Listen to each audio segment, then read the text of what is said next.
Time for Countdown's number 2 story, tonight's worst persons in the world.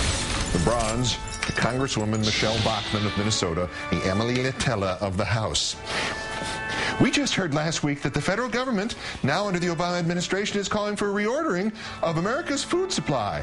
What's that going to mean? Now will the White House decide how many calories we consume or what types of food we consume? She's talking about the Food Safety Enhancement Act of 2009, which, quote, sets forth provisions governing the reorganization of Food and Drug Administration field laboratories and district offices so they can better inspect our food, especially the imported food. Sorry, Congresswoman Litella, no dessert czar will be coming to your house to not let you eat cake. Never mind. A runner-up from the University of I Don't Remember, it's Lonesome Rhodes with today's top lie on Fix News. This one is too good for me to do the silly voice.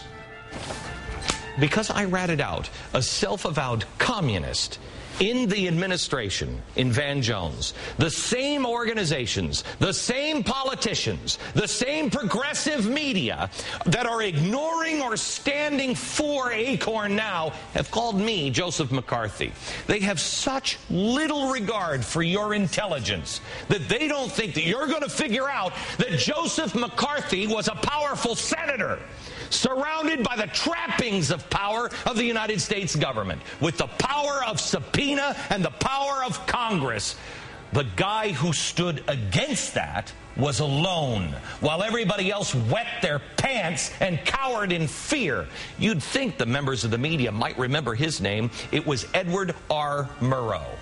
And while I am nowhere near an Edward R. Murrow, never claimed to be, let me use the words of finally somebody else that stood up to the power and these senators and said, "Senator, have you no shame?" Hey, Ed, you got the quote wrong. And the speaker wrong. It wasn't "have you no shame," it was "have you no sense of decency, sir?" And it wasn't Murrow, it was Joseph Welch, the lawyer representing the Army during the Army McCarthy hearings. Hadn't thought of the McCarthy analogy, Lonesome. Let's take it for a test drive.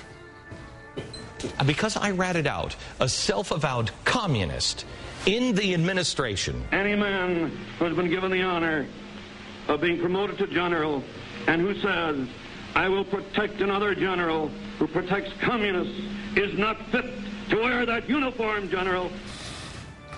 Okay. By the way, Glennie, get the blood pressure checked. Our winner, Congressman Joe Wilson. Yeah, him.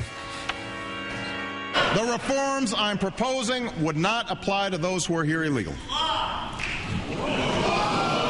Wilson said the next day, quote, "I'm for immigration, legal immigration. I've been an immigration attorney."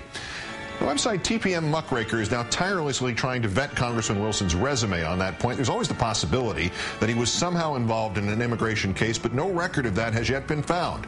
He was a real estate attorney and a staff judge advocate in the South Carolina Army National Guard. But another lawyer from Wilson's home county says he's known him since 1985 and, quote, "Joe's never been anything but a real estate attorney." A prominent immigration lawyer in South Carolina says he's been doing that for 21 years and he's never crossed legal paths with Mr. Wilson. And the American Immigration Lawyers Association says it has searched its database and nobody from South Carolina named Joe Wilson, or using his real name, Addison Wilson, has ever been a member of its organization. So, Congressman Wilson, immigration lawyer, eh? You lie. Republican Congressman Joe Resume Patter You Lie Wilson, today's worst person in the wrong way Wilson world.